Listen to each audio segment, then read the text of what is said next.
I'm Michael McCarthy. In my career, I've been fortunate to enjoy hundreds of trips around the world. No matter where I've been, I've learned that access to literacy is the key factor in changing society for the better. Get books, teachers, and computers into the hands of children, and in the long run, the entire community will benefit. Yes, it takes a while for the changes to show, but change is a necessity when you're living in poverty. But you don't need to go overseas to find poverty. Right here in Canada, we have our own homegrown variety. It's virtually invisible. You'll need more than a good map to find it, because for some reason, Aboriginal villages are not marked on most maps. Either they're too small, too remote, or somebody in government just doesn't care enough to bother adding them to the list. There are over 700 Aboriginal communities across Canada, and chances are you've never heard of most. The newest data from the National Household Survey shows that 1.5 million people have an Aboriginal identity in Canada, representing 4.3% of the total Canadian population, which is almost double the 1996 census. The Aboriginal population is the fastest growing in the country. The most recent statistics available reveal the average employment rate for Aboriginal people is 57%. That means nearly half the Aboriginal population of Canada has no job. Disproportionately, about 1/4 of the federal inmate population in Canada is Aboriginal, whether First Nation, Métis, or Inuit. If you don't build schools and train people for jobs, then the strategy seems to be to put them in prison, which does create jobs for some people, but not Aboriginal. One day I met a Rotarian who said to me, "Why are you doing poverty relief in places like Asia when you could be doing the same thing right here in Canada?" I replied, "Are you crazy? You don't know the horrors I've seen." He said, "Well, you haven't been to a native reserve yet, have you?" So I started looking around, and I found a professor at Simon Fraser University. Mark Selman was working with the band at Ahousaht, an Aboriginal village way out on the west coast of Vancouver Island north of Tofino, and he invited me to come with him on one of his trips. So I did. Why, you ask yourself, do Aboriginal people insist on living way the heck out in the middle of nowhere? Well, they lived where the fish were, or the game, to feed themselves. Fish were plentiful once before the seas were plundered for profit. It's a long way from Tofino to Ahousaht. It's a long way from most urban centers to most Aboriginal villages, too. It brings to mind the old saying, out of sight, out of mind.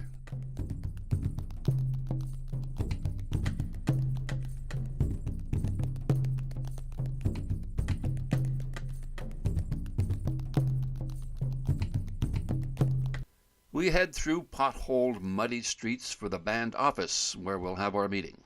The meeting is to discuss a new building development to replace the current decrepit housing, but the talk soon turns to literacy. Specifically, if prospective workers are sent for training to acquire proper trades certificates, will they actually come back to the village? What's the point of training people to leave the village for work? What happens when your former way of life is taken away and nothing is offered to replace it? When there's no way of making a living, no money, no jobs, inadequate housing, poor schooling, little hope for a better future? That was old Ahousaht when I went there, my first visit to a reserve, as the government likes to term them. Hopefully things have changed for the better since then. I hope so. So, my Rotarian friend was right.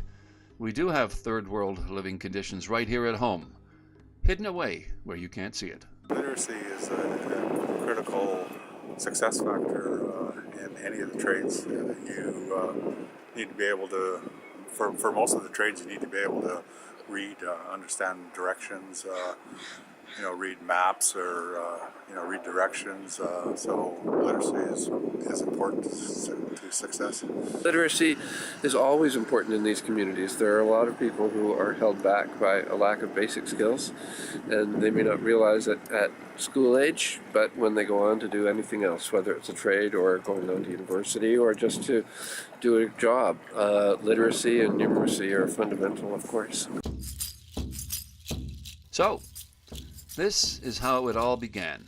A simple trip to a small native village. The need for literacy explained. How best to bring these villages the tools they need? The answer will be found soon, as the Lieutenant Governor's Aboriginal Literacy Initiative evolves into becoming the Right to Read Project, a story that needs to be told. Hi, I'm Stephen Point. I'd like to invite you to join me in a project to promote literacy. Whenever I've tried to work in a situation where Aboriginal people are concerned, I think it's important to engage as a partner, not to simply come and give something or provide a service. You need to work with the First Nations and get them involved so that they understand what it's all about from the very beginning. We have this word, it's letsamad. It means to have one thought. And we can't have one thought if there's just one person doing everything.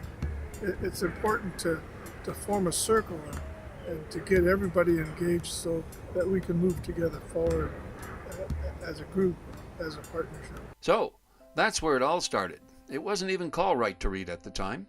But back it up a moment. The connection was between two men, the Lieutenant Governor and his aide-de-camp, a man named Bob Blacker. This is where it gets real interesting. Bob Blacker is a retired police officer and a Rotarian. His police connections led to the RCMP and the Coast Guard's involvement with Right to Read, and as aide-de-camp with His Honor Stephen Point, Rotary clubs became primary fundraisers and partners with participating First Nations communities. Literacy is huge. If you cannot read, you cannot write, you're not going to get a job and you're not going to get money. And it's just this vicious circle brings along low self-esteem.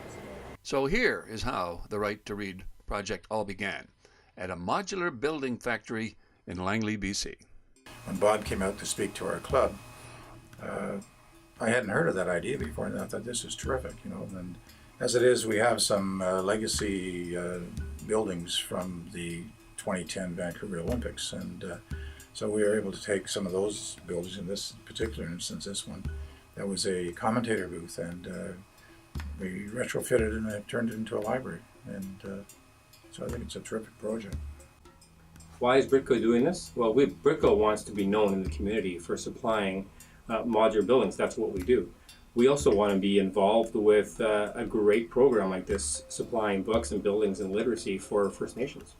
Other sponsors showed up, so that's how the Hobbit House ended up in Metlakatla. Hi, I'm John McFarlane with Camera Buildings, and this is a filter studio by Camera Buildings. Come on in. It's a compact prefab studio. It's 8'6" wide and 12'8" long. And it's under 10,000 pounds, and it's under 13'6" tall. That means you can move it on the highway without a special oversized permit. And we're looking forward to donating it to the Right to Read project. Before the books can be sent anywhere, they need to be collected, stored, cataloged, boxed, and shipped. This is all done at a storage facility in South Surrey by the amazing ladies of the Library Response Team. Hello, my name is Margaret Fletcher. I'm the work leader of the Library Response Team for Right to Read. As you can see behind me, the ladies are working on a library for Quetzino. We process the books here, borrowers' cards, pockets, finals. We also, once they're processed, they're picked up and delivered to the various communities and libraries where we go in and set the libraries up. We train some ladies in the community how to run the library afterwards, and we've used various modes of transportation, of barge, flight, trucks, and packing books around. And we've been doing it since 3 years now, and we enjoy ourselves, and we're all volunteers with a library background. It sure is a long, long way to Metlakatla, but it's an even longer journey to literacy and employment for First Nations people. The Right to Read project is the first step, and we are well on our way.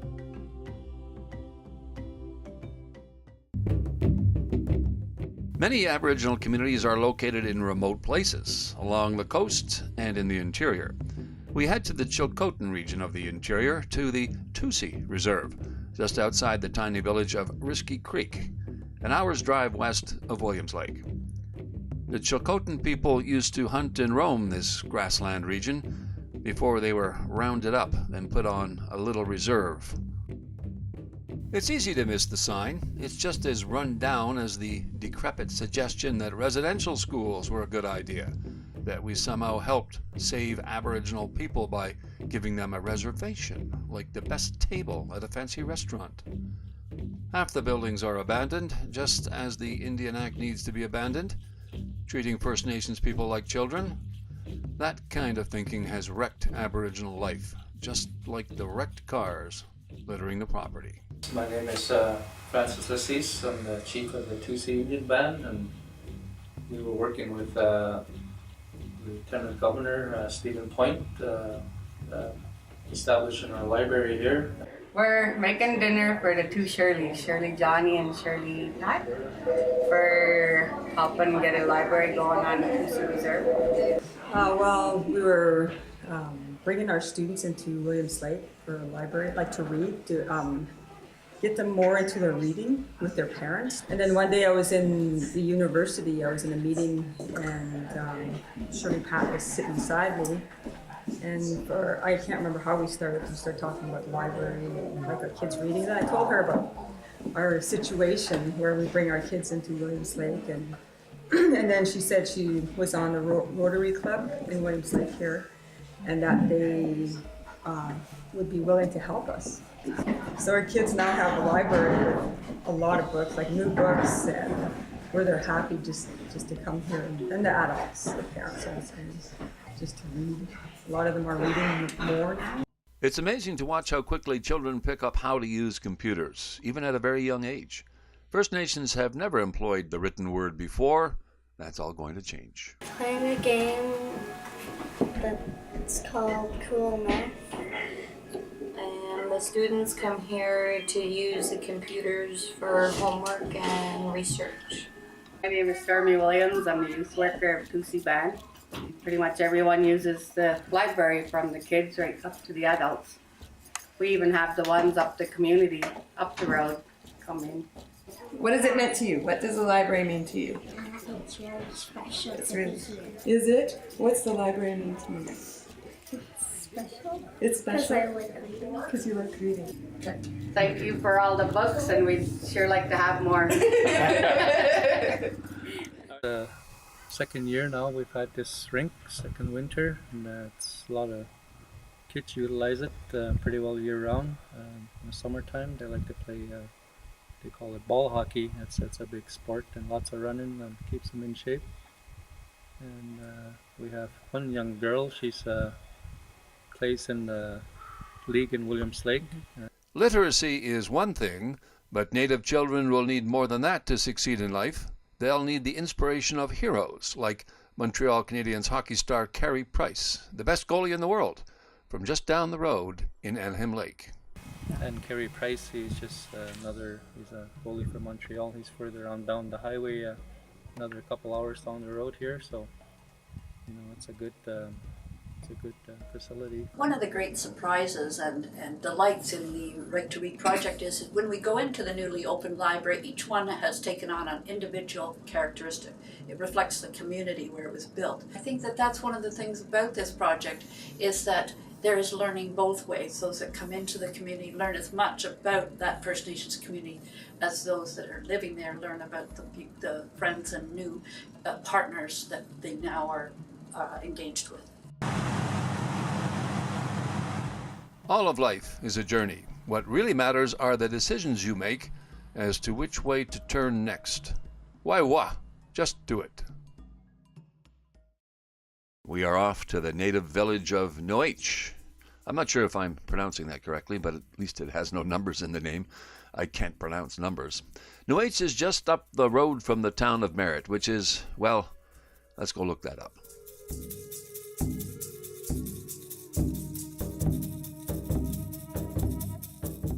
The Right to Read project, previously known as the Lieutenant Governor's Aboriginal Literacy Initiative, which was a real mouthful to say, so we changed the name, is about to open yet another library. Her Honour Judith Guichon, the Lieutenant Governor of BC, will be here to officially open the library as a representative of the government. It's taken months of planning for the Band Council, Right to Read volunteers, and TELUS Corporation executives to get the library ready to open. If we can get video conferencing into your library, it takes your library and your community to another level. And this is something that we will roll out, endeavor to roll out in future communities. Because I was thinking the libraries, it's just one Brilliant. single thing like this, and why can't we dream big and make it bigger? You know, Brilliant so idea. Yeah, so we could have our archive of our elders and some of the things that we find here. To put that was like my dream. Hi, my name is Erin Walker. I'm a Director of Community Investment within TELUS. We're here today touring the ground supporting the Right to Read program.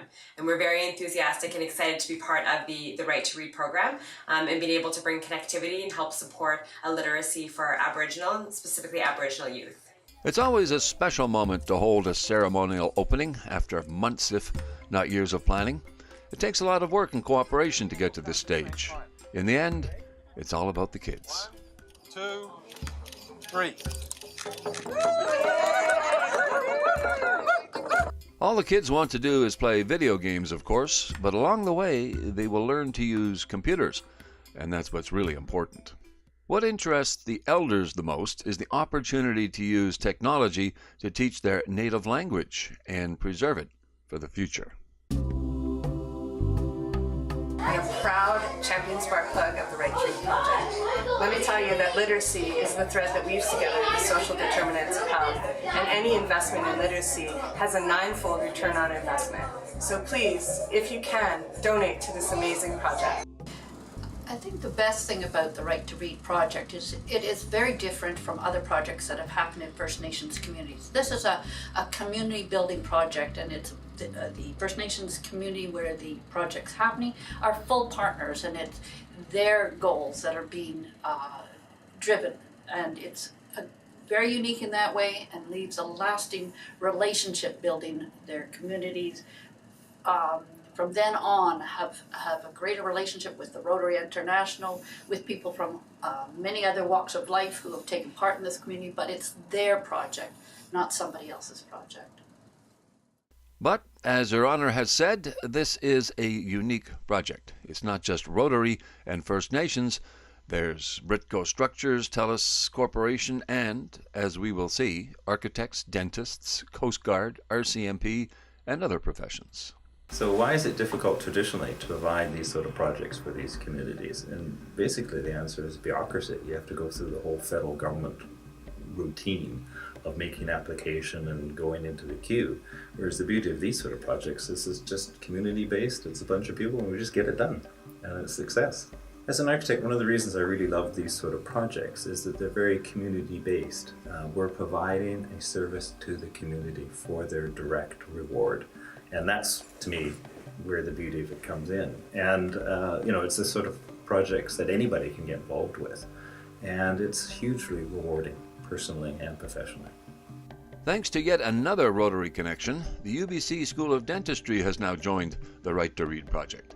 Grad students are now performing dentistry at participating First Nations communities. We really believed it was important for the faculty to get into the community and do more for people in need. And it's always important to go to the people because it's difficult for them all to come to Point Grey. And so we had some dentists in the community who were Rotarians who've been doing volunteer activities. We were able to get some portable dental equipment, and portable dental equipment has everything you would normally have in a regular dental office that anyone might go to, except that you can pack it up in a suitcase type apparatus, take it to a particular site where there's people in need. We brought portable units that were handpieces. It's important to remember that First Nations people traditionally lived where food was abundant. Today, their communities are often regarded as remote. Modern technology is seldom found in remote places, but thanks to technology, the Right to Read project is bridging the gap, and there's more to come.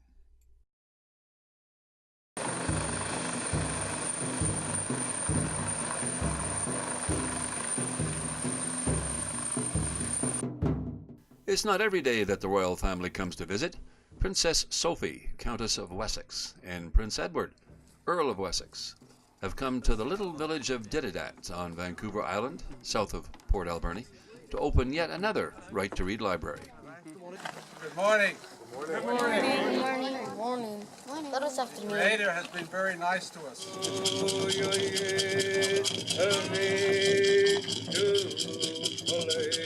We welcome you to Dididat territory.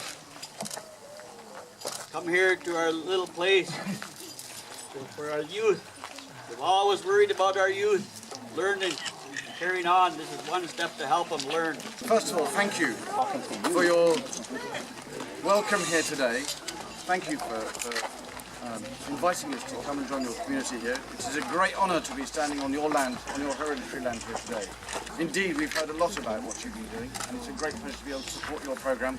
And I hope that there'll be many more of you out there racing in the future, and using perhaps something a little bit bigger than this. I don't know. And the library is for you children. It's a vision into the rest of the world. Ability to connect and to explore. So it's with huge pleasure and honour that we pass these books to you for safekeeping in this library, and we hope that the children will be able to enjoy them.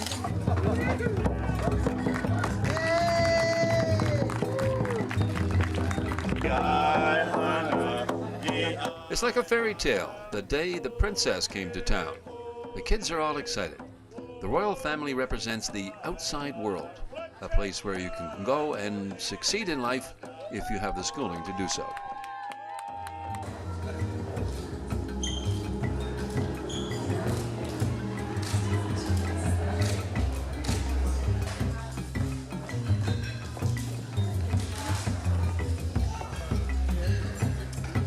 So I think we'll actually start off where we have a loaning of 3 books at a time, just to get into the system of it, and then making sure that they return those books before we let any others out. No official ceremony is ever complete without a feast.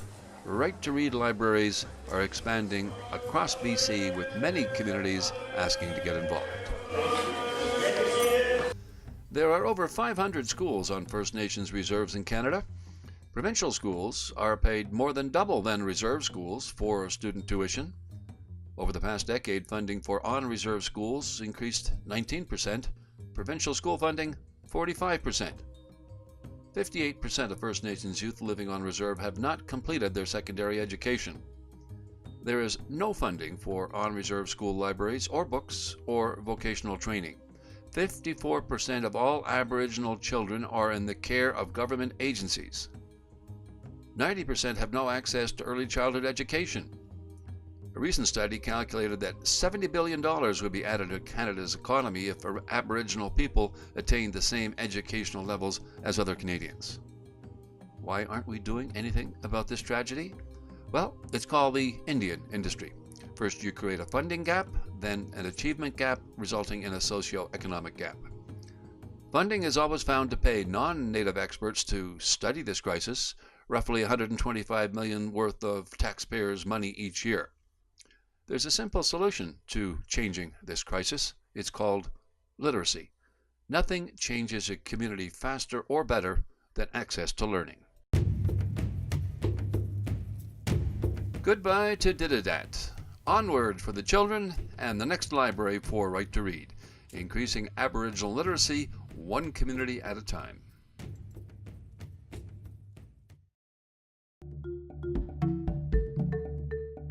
It's time to talk about acquiring knowledge, which stems from literacy. Let's meet Native activist, lawyer, and leader, best-selling author Calvin Helene. So literacy is absolutely critical for survival. We live in a modern digital information age where all the information and everything you need to know about the world has to be interpreted, and you need to be literate in order to do that. If you're not literate, you're not going to move anywhere in your life.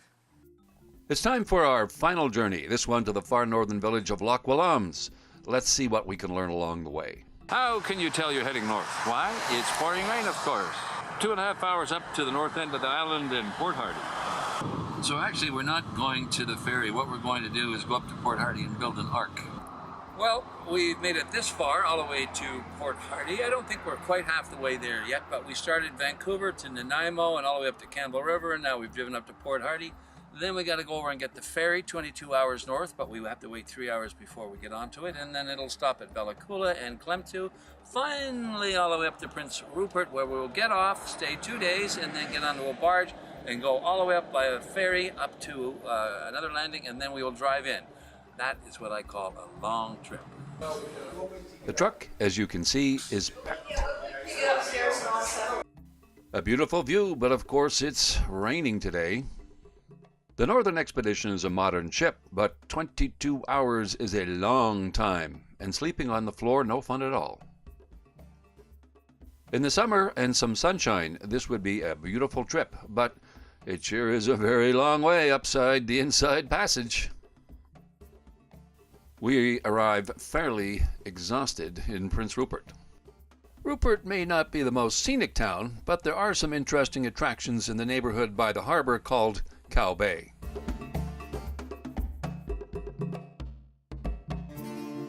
Early morning, we find our barge to Loch. The ferry to Loch Willems is down, so we have to use a barge. We land at Tuck Point, and it's a long drive to the village from there. The road has never been paved, but they're finally doing it now. A new road will make all the difference to the villagers. After several days' travel, we finally arrive at our destination, the school in Loch Willems. Going to lower this tailgate so that we can access these shelving that we're delivering here to Loch Willems. It's like yours.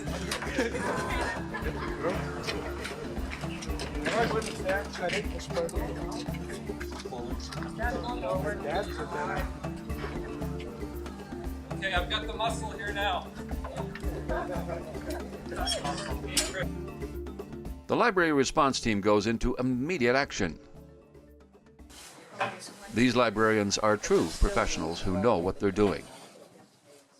Literacy is so very important to our kids, I believe, because more hands-on learning is more important. Our kids are visual. My name is Caden White. I am from Loch Willems, BC. I love our new library because I do research for science and my free time for what I'm going to apply to, either college or university. And when it comes to reading, I read about my history on the books. Research shows that Native people have lived on the coast here for over 5,000 years. Before European contact and the diseases that were brought, First Nations people thrived on the abundance of fish and game. A century ago, Port Simpson was the largest trading post on the coast. We were basically self-reliant for 10,000 years. Through government policy, they made us reliant on the government to control us, and it's literally killing our population. And we have to become more self-reliant like our ancestors. And in order to do that, we have to have education and we have to be literate. It's one of the most critical things facing Indigenous people in this century. Well, a library is your gateway to learning and knowledge.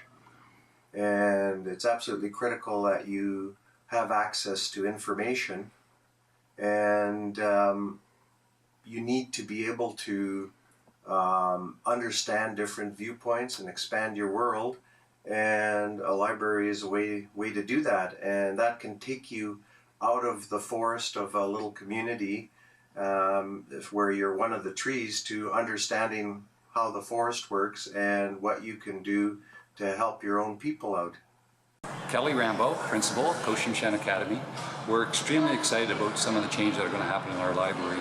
Wonderful new furniture is only a start, but seeing some of the young smiling faces come in around this new furniture is a wonderful part.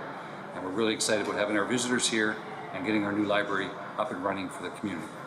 What's valuable and what makes knowledge valuable is using that knowledge to help other people.